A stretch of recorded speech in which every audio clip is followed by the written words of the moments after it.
Hi and welcome. This is Angela, and this month we're looking at body love. So I'm doing a series, a 12-month series on what is love, and I've been following Eric Fromm's book loosely. And now I'm coming to where I really fly, which is the body and loving the body and discovering love through experiencing deeper adventures in the body. And today I want to look at, in particular, 4 things. So I wanted to look at going inside the body. When I grew up, there was this movie called Journey to the Center of the Earth, and it was about people who went in deep into the center of the earth. And then we had this really bizarre series, maybe someone can remember it, but there was people that shrank down and they were in a giant world. And there's a movie, you can tell it's from my child mind because I can't remember all the names, but this movie was when people were really small and they went inside a human body. So when I discovered dance, where I got to actually close my eyes and start to feel inside my body, I discovered a new universe, pretty much like that movie when the people shrunk down to a miniature size and they're going through all these arteries and blood flow and tunnels and things that bumped into other organs and looked at different parts of the body. And for me, that's been the most important step into appreciating the body, is not looking at the body through the eyes.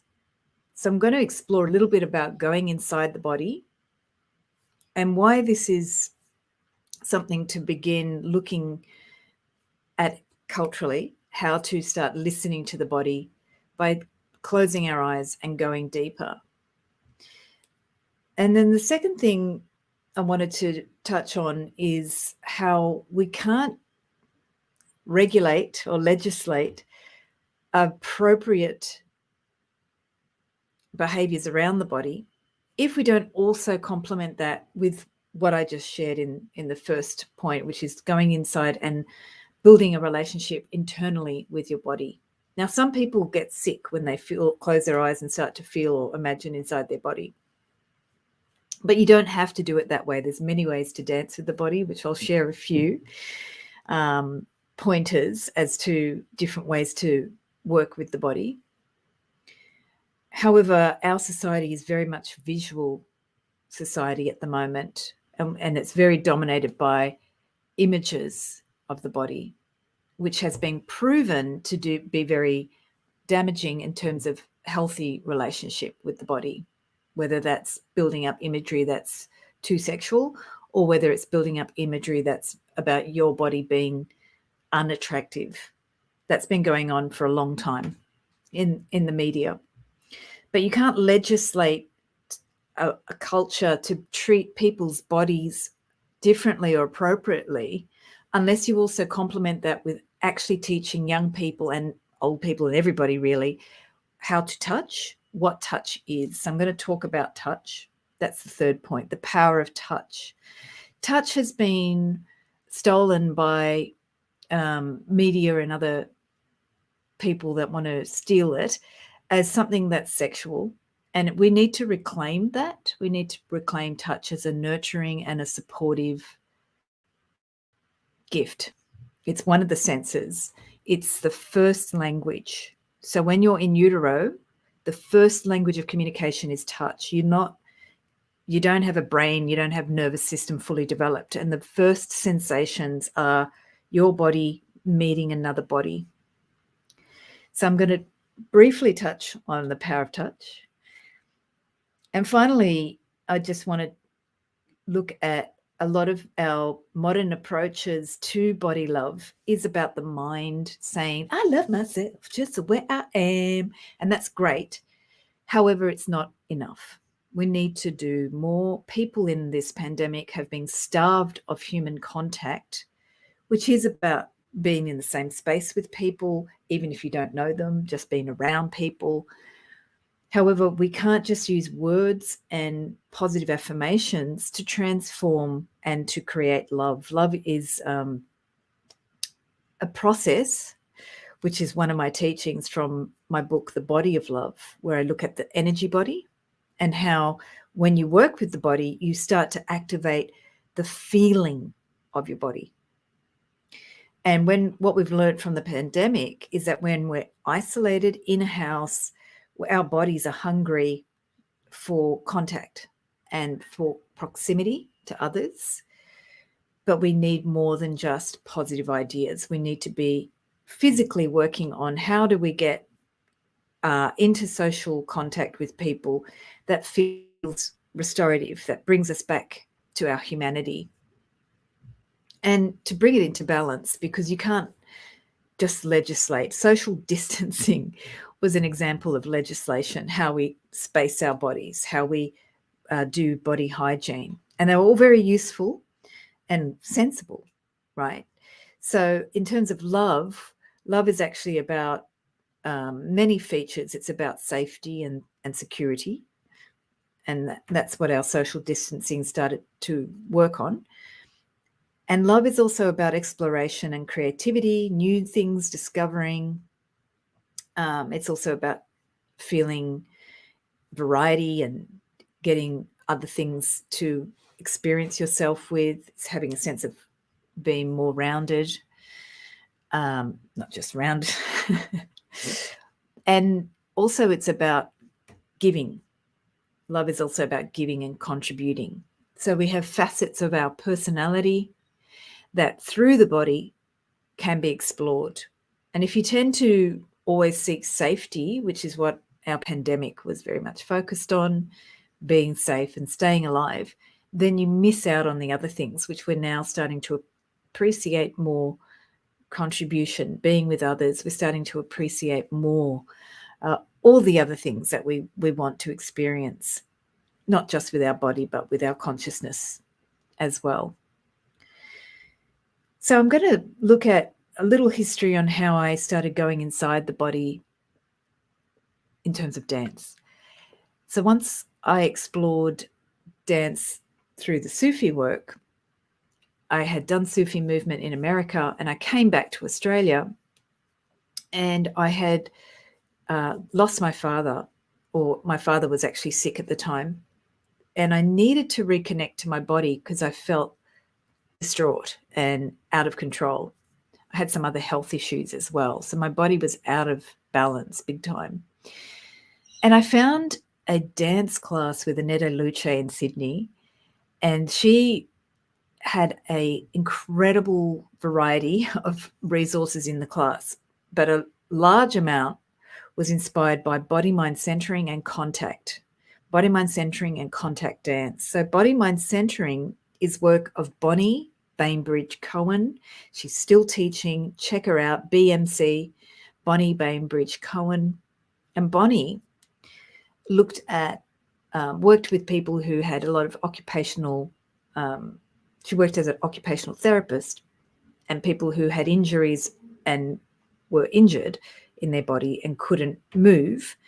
And she explored all sorts of ranges of movement and discovered things as she was doing that, and created body, mind centering based on the different body systems. So one of her gifts was really actually understanding the movements that are natural to the body as we start to develop from in utero to all stages of growth to standing upright in our body. And when you start looking at the development of the child, we have all these basic movement principles, which dance teaches a lot, like reaching in space, cross-body movement. So you're learning how to move like a reptile walking. So all of the basic motor skills that you learn in dance. And Bonnie also looked at the systems that were very much connected to nurturing and to the organs. This is my favorite body system. It's also what I've worked with in belly dance. And there's when you do belly dance, there's a deep sense of coming home. And when you start to look at Bonnie's work, she used to see that first organ development, there's an egg yolk, that starts to form in the very first stages of embryonic development. And from there, everything starts to come out. Your digestive tube starts to grow out of that. And a lot of our primal movement is based on embryonic development. It's basically like a plant. When you look at a seed and it plants and it grows, the whole plant, its whole life, is an expression of what was innately in that seed, and we're the same. And so in the classes with Aneta, I'd done a lot of dance before I met Aneta, and I'd done Sufi dance, which had connected me to what I talked about last time, which was divine love, this love that was just so incredible through that Sufi connection to life itself, to the beauty of life. It was a very fine sense of life. But when I went inside the body, it felt very different and like a magical mystery tour. I grew up loving the Beatles, but when I closed my eyes, I didn't need to take any substances to experience some of the magic of what was inside this body and explore how different inner parts of the body had rhythms, had communications with each other. And that inner body sense, we did a lot of closed-eyed work where you start to just sense the feelings inside the body, which can be terrifying for some people, especially if you had trauma. You might not even like to close your eyes. However, in our class, Aneta created an extremely safe and exploratory space for us to explore these inner sensations. And what was shocking to me was that I'd never done it. I'd never been taught, you can close your eyes and start to imagine the inside feelings of your body. So it was very complicated work in terms of there were so many pieces. We looked at blood flow, we looked at skin, we looked at bones, we looked at endocrine system, your pituitary and the glands of the endocrine system. What else? We looked at skeleton and its shape, ritual, how you move in space, the connections between people in space. There was many aspects to it. And there were so many opportunities to look at the body from many, many different perspectives.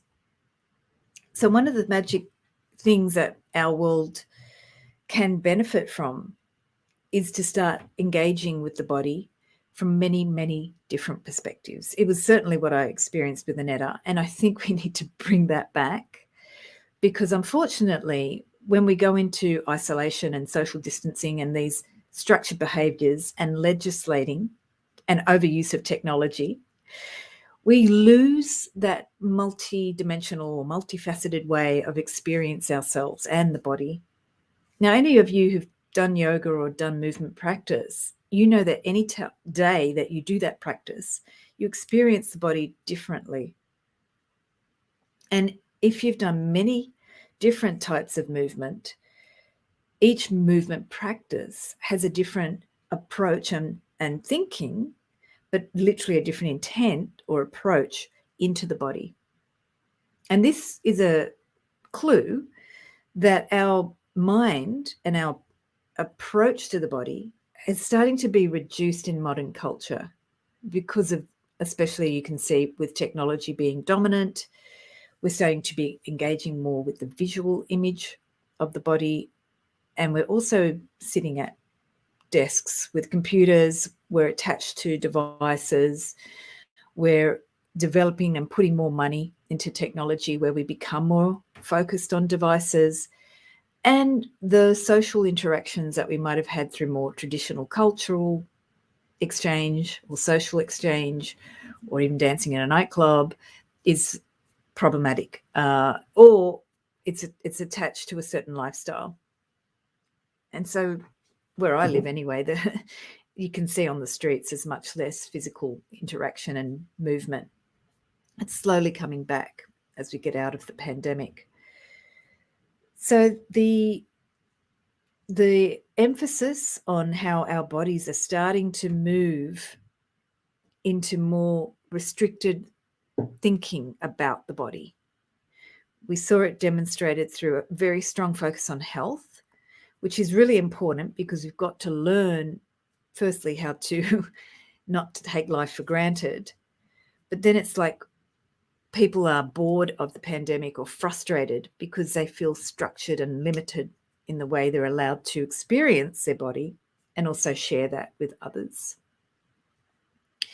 I actually feel like technology is doing that anyway. I don't think we needed a pandemic. I think technology was already cutting us off from our bodies. And back in 2000 in New South Wales in Australia, where I am, we had a change in legislation in touch where you weren't allowed in the education department system of the state, you weren't allowed to touch students. Even people were saying like a tap on the back or a tap on the shoulder was going to be permissible. So they started to name how you could give support to a student if they were in crisis. And at that point in year 2000, we were concerned. We're like, so now they're going to legislate what's permissible? And you can see through some of the movements we're having in our culture now that there has to be consensual agreements about how touch is acceptable. So we've lost in our culture a lot more of the free-flowing communication. It's good to sort of stop abuse and taking advantage of younger people. However, before we started to regulate and legislate how touch was permissible in certain community settings or social settings, and we don't legislate how you touch in the family. Before, it was much more left up to our own imagination, which wasn't always healthy or safe. So now we're having to regulate. However, the most suffocating thing you can do is to start giving the body rules about how it's to be touched, because I know that's very helpful for some people who are experiencing trauma, when you have very clear guidelines about what feels good and what doesn't. But if it comes from the mind, it will always end up being about avoiding and structuring things so you don't get in trouble. Very similar to our social distancing rules, 1.5 meters or 6 feet, a square space. You know, it became pretty dry and cardboard-like tasting. It was necessary and important, and it still is in some countries and situations. So we, as humans, we didn't grow up that way. When we were growing up from our embryonic stage to human stage, we didn't understand square spaces. We didn't understand social distancing. Young kids now growing, using masks. It's not a natural state, but they will adapt to it because they're very adaptable. However, some of the concepts that we're using as adults don't make sense naturally to the body and to kids. So if you're going to regulate, which we will need to do, maybe another pandemic, who knows, we could have, I ask us to, I'm encouraging people to begin to learn also how to navigate what feels good internally, what feels safe, what feels fun, and namely what feels grounded and safe in your body. Because if it's all about the rules, what happens is we become more obsessed about getting things right and wrong. We're worried about how other people will perceive if I break the rule, or if I'm not doing the rule good enough for their needs. So we need a lot more verbal communication when we have structured rules around the body and contact. But also what happens is you won't be able to clearly communicate if you don't have a good inner connection to that organ sense, that deep inner body sense of what feels good for you and what doesn't. Or just having confidence in trusting your feelings. So a lot of young people get abused because they don't have trust of that inner self. and they've been taught concepts and rules to help regulate, which is important, and they know when something's on and off, not right, but they may not know the words to say.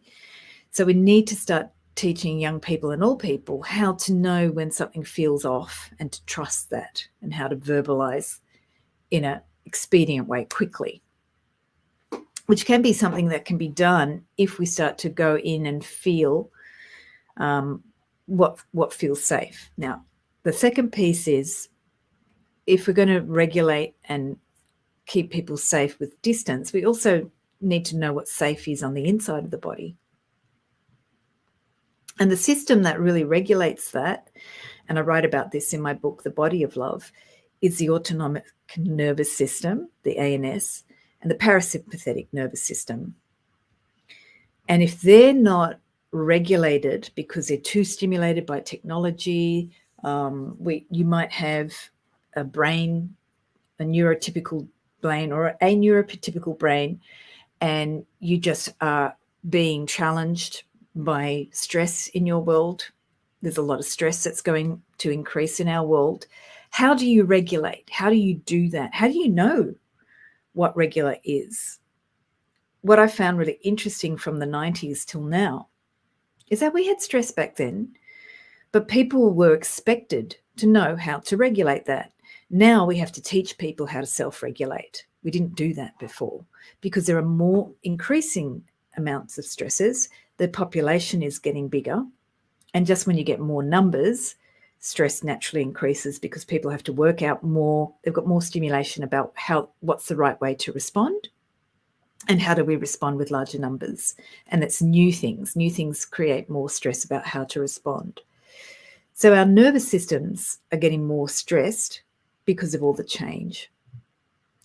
So along with regulating socially with laws or rules, guidelines, conditions in the workspace, we need to teach people about what is self-regulation, what feels good inside.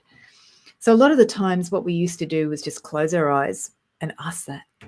We explored different body systems. You don't need to be complex. You just need to close your eyes and start to know, how do I know what feels good? What feels good?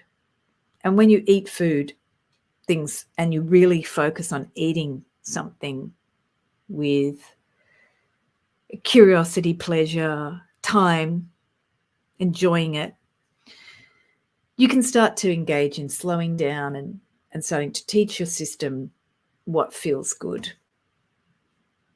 That's the problem I have with a lot of diets and changes we've had in expectations around diet. People have lost the basic thing about enjoying their bodies and enjoying food and intaking food. It's one of the most basic things that a child does when it comes into the world. It enjoys taking in food, and it's connected to deep nurturing. So we need to start looking at not just regulating how to treat the body. Body love is also learning about that inner feeling and how that feels and how to have fun with it. Because I think people are freaking out and they're just too like, I don't feel good. You can feel good. It doesn't take long. You can learn to regulate quickly. So then I'm going to the power of touch, which is the third item. And the power of touch is something that is not really respected in our culture, mainly because it's been so associated with sexuality or something that you don't speak about because it's a non-verbal sense and it's a non-verbal experience when you touch with two people. But even things like a prayer hands, all of these mudras that they have from different cultures over time, they were a form of self-touch to regulate your nervous system, your inner nervous system. So pranayama, pranakriya in the Indian traditions are all about regulation of the nervous system.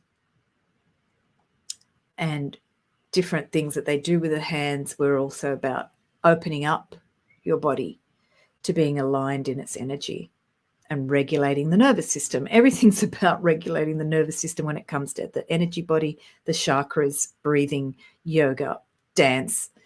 Everything just aligns you because you're moving energy from that central channel up and down the body. And that's what we're designed for. We're designed when we're erect, we're moving energy down our bodies and we're breathing energy in. We're just like a plant. We reach up to the sky for nutrients and for our environment, for food, air through our lungs, and then we move it out down south. And that's how dance and energy always operates, because we work as an expressive animal as well. We can move energy up the body, but both those directions, from sky to earth and earth to sky, that's been a classic movement process of human beings because the body's structured that way. So touch is something that's been removed from love of the body to something that's taboo or sexualized or something you can't talk about. And it really is such a powerful gift. And I feel like our love of the body is something that we've just not really started to explore, because its power of touch has been so co-opted by other things that tend to get sexualized. Now, if you look at the power of touch as a nurturance, as a hug, as a coming back to self, a lot of those senses that we've been overstimulated by technology and all of the devices that we have, all of our body's desire is to do the opposite of that. Because once your nervous system is overstimulated, you need to just turn it down. It's pretty much that. That's it. Like self-regulation is regulating that overstimulation of your nervous system, using the breath to ground it all back down into the earth. And mudras, all that hand touching stuff, that was all designed for that.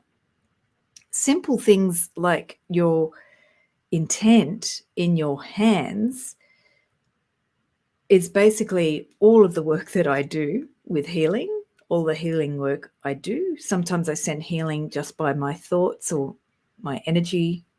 I send it energetically or through the thoughts. And if I do hands-on healing, it's all about the intent that I'm sending into the hands. So that's all that healing is. If you go to a good massage therapist, they naturally are sending that beautiful energy in the hands. And they've done it because they've practiced the massage for a very long time, or for over many times, many hours. So that naturally, without them thinking, it's coming out of the hands. One of the things we used to do in our contact dance was explore how just changing our thought about what I was experiencing with the hand, how that changed everything. The other person's body, how it felt, how I felt touching the other person's body. So I could think I was touching that person's body with the idea of giving them a sense of feeling their bones, or giving them a sense of feeling their organs, the softness of the organs, or this direction of the bone. Completely different feelings. And then sometimes all we were doing was going in to support the person. And it was that quick. We could change the feeling in our hands and change the way we touched. And it's, to me, the most unexplored sense in our world, because it's so much often connected to taboo areas. But I saw such powerful change. And everybody knows, if you're going to get a massage, you're like, oh, yeah, I'll get a massage. Like, we all love that stuff. But we don't really appreciate how valuable it is to experiencing the body. So if you're someone who feels overstimulated or needing a reconnection to love through your body, think about what is something that you would like to do to touch your body or someone else's. Even just saying that sounds really suggestive. So think about the experience you would like to feel someone else touching your body.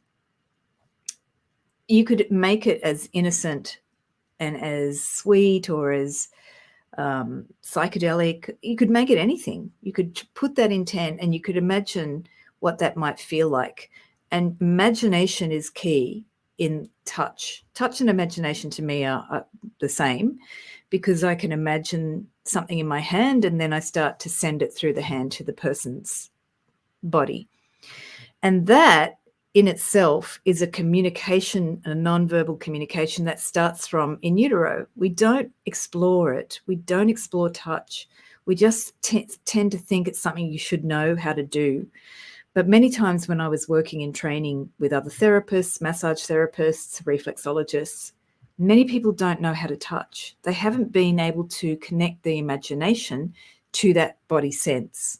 It's just like some people with cooking. Some people have got it quickly, and other people with cooking, they learn it over repetition and it just starts to grow as an art form for them. And some people never learn to cook. But touch is one of those gifts. And if you can start to explore it, you can develop love of the body that can help not just yourself, but anyone that you want to be friends with or support in a way that will change all relationships. It's to me the most important thing to start teaching and exploring, so people can start to not feel freaked out about touch. In a world that's going to have social isolation, not just from pandemics, because our world is becoming more isolated, we need to just start learning that touch is something you can get in safe situations and how that can be given. I use it a lot through healing work. I do contact work. I do holding.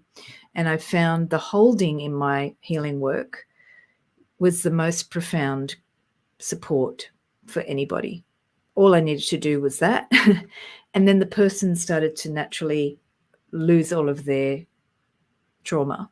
It wasn't instantaneous, but it started to build in a body a new sense of love that perhaps they never were able to embody, because the trauma was overriding their nervous system and their brain, and their body had remembered trauma in a way that was so overpowering. So holding is one of the most powerful techniques. People now are developing different neurodiverse brains and neurodiverse nervous systems.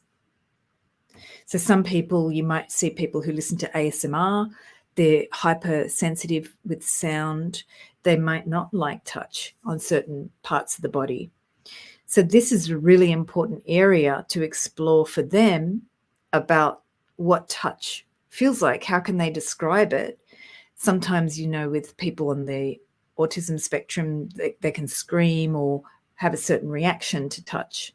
That's very significant. It's showing us that we can become more aware of touch as a resource to communicate and to build loving, wonderful relationships with the body.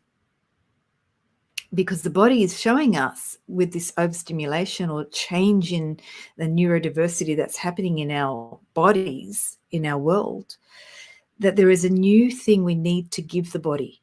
It's looking definitely for peace and for understanding, firstly, and respect. That's so important.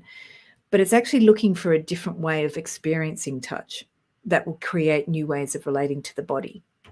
And I really know that our body is not wanting to just be sexualized. We don't need just to look at the body that way. It's so reductive. That's just one aspect of the body. There's so many other aspects of the body and how it can explore what it wants to experience in the world. And we tend to think that's sort of something you just do when you do yoga class. No, it could be an immense exploration of how you want to relate in your space, your bed sheets, everything. You could just explore, what do I want to, how do I want to dress and move my body, and from that costuming. There's so many aspects to the body that we just don't really worship or honor. And I think that's something that people are starting to need more conversation and exploration around.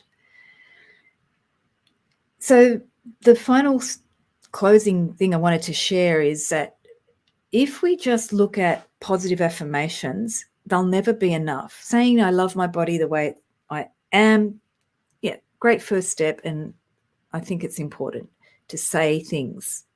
However, it's not enough. Our bodies are tired from being pushed into certain restrictions, and I don't mean just pandemic lockdowns. Our world is becoming technologically dominated, structured. You must do this, you have to do that, you have to click here, you have to touch that. There's a lot of expectations that you perform these certain functions. We're becoming functional people versus whole Renaissance type people, well-rounded. I don't mean just round, but we're not looking at all facets of ourselves as a human body and a human being in a human body. And we are being challenged to rise up with this body, not to protest alone, but to ask for what we want to experience in this body, not just about stress relief. Get imaginative and think about, if I was to love my body, how does that feel like? What does that look like? What sort of touch could I engage in that would give me a sense of satisfaction? And what sort of relationships do I need to create in my community where I can start to explore conversations about my body or exploration about my body, and looking at new ways to love the body that are about having fun or play. Dance to me always comes up. I'm just a dancer and that's how I flow. But some people might like to use poetry or maybe art or visual art. I mean, so looking at how is your body free to express. Our world is going to keep on putting restrictions on us because that's just how we're moving and grooving in our global dance, in our global need to start finding new ways to manage resources. We start to overuse resources. We're going to have to start to restrict how we use resources. That's just how it's going to roll. So our bodies can also learn how to build new relationships to nature and new relationships to the resources. The body is always there. It's our first resource. It's the first love. For me, it's the first love, the body. Spirit is always there. I didn't ever have to question that, but I'm a spiritual girl. It may not be spirit for you, but the body you can't really deny. It's something that you wake up with and you go to sleep with. It's there. Some people have out-of-body experiences. So you can see your body differently. If we start to reduce the way we look at our body and just say, I love my body the way it is, and think that's enough, it's not going to work. We need more of a body, for me, revolution, where we look at new ways of playing with the body and experiencing the body. Yoga is great because it gives you that space to explore your body. Perhaps for some of you, it's a weird thing to do, and that's good because you're twisting, you're going, this is not how I really would sit normally, and I don't like it. But it starts to, as your body starts to get used to it, kind of. Your organs start to communicate with each other because they're squashed together, and things start to feel internally different because you're starting a new perspective. And I really, really want to encourage any of you who are struggling with your body, who are dominated by these images in your mind about it. You're not this, you're not that, you're comparing yourself, or you've got negative thoughts about your body. Really start to bring in some positive imagination about it, of what you would like to experience with your body, because our imagination is starting to get controlled as well when we start thinking we're limited. And it doesn't have to be. The imagination is the only thing you got left when you're stuck in a house with four walls. So I grew up that way, so I was pretty imaginative. And it's the most important thing when we look at appreciating or loving the body in a fresh, in a regenerative way, in a restorative way, in a nurturing way, in a loving way, in a fun way. It always comes back to this intent about how you want to experience your body. If you let other people tell you what your body is, that's what your experience will be.